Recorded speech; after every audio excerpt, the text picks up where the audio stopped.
I am Michael B. Maranan. Kuya Mike ang tawag nila sa akin. I'm the founder of My Superhero Friends Foundation Inc.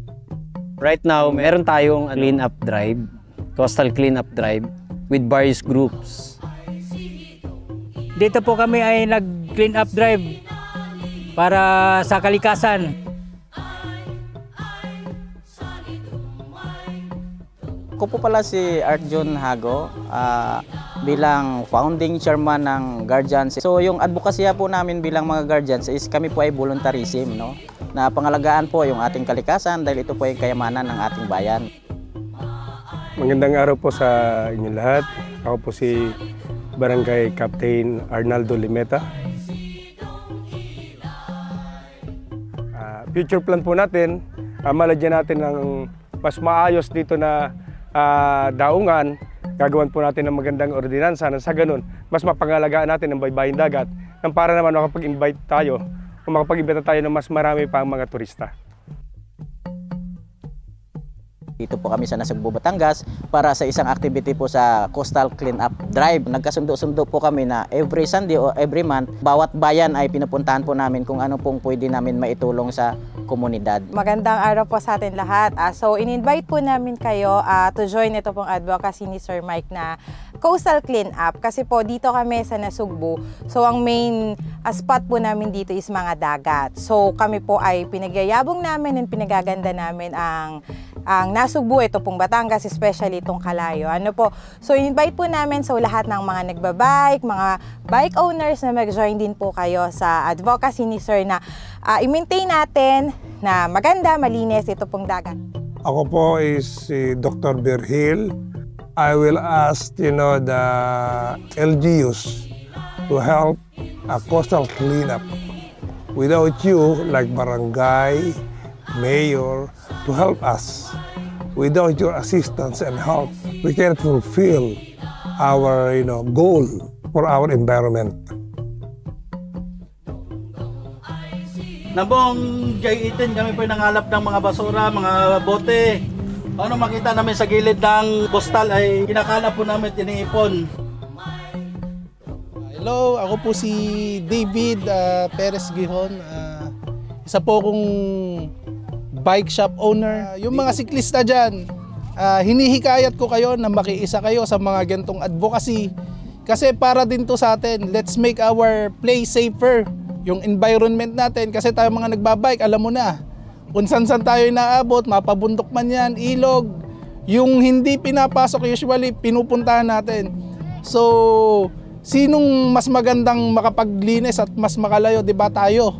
Tayo mga siklista, kaya mga cyclists dyan, para din sa atin to, let's keep our environment clean para din sa mga ibang rider. Clean drive is very easy.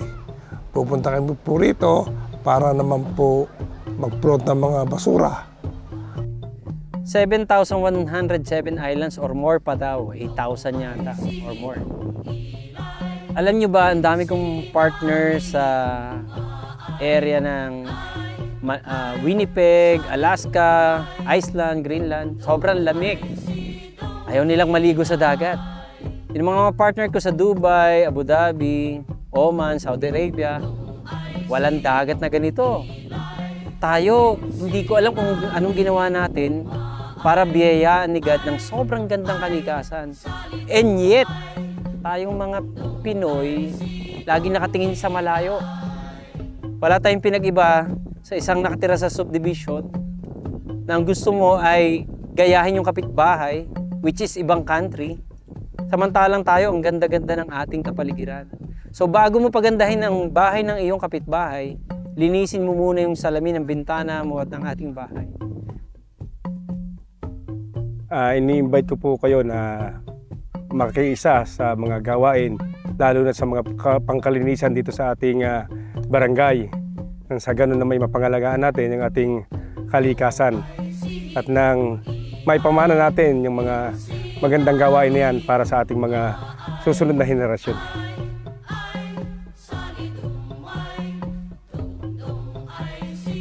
So yun, okay yung advocacy ni Sir Mike, suportahan natin siya kasi ang goal niya malinis yung mga dagat para way sa ating mga maiiwan ng mga bata na magamit pa nila to ng malinis. Di lang naman dagat yung dapat nating linisin. So yung mga sides na pagbabaykan or yung mga dadaanan po ng ating mga cyclist. So ito po ay one way para maging safe din po para sa ating lahat. Ano po?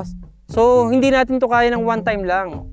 Hindi siya photo ops, hindi siya pakitang tao. Dapat, pag nagawa natin to, gawin dire-diretso. Paano? Linis tayo ng linis. Pero gawin natin kahit walang ganitong okasyon, dampot tayo ng dampot. Damputin natin ng damputin. Kung ganun lahat ang mindset, 110 million Pilipinos tayo, 110 million times tayo maglilinis. Muli po, inaanyayahan ko po kayo lahat na makiisa na sa gawaing ito na pangkalinisan sa baybayin dagat, na sa ganun po ay mapanatili natin ang ating kalikasan ng maayos at malinis. Hindi lang po dito sa aming barangay, kundi sa buong Pilipinas. So yun lahat, tulungan talaga. Walang magmamahal sa sariling bayan natin kung di tayo mga Pilipino. Mahalin natin ang ating bayan Pilipinas.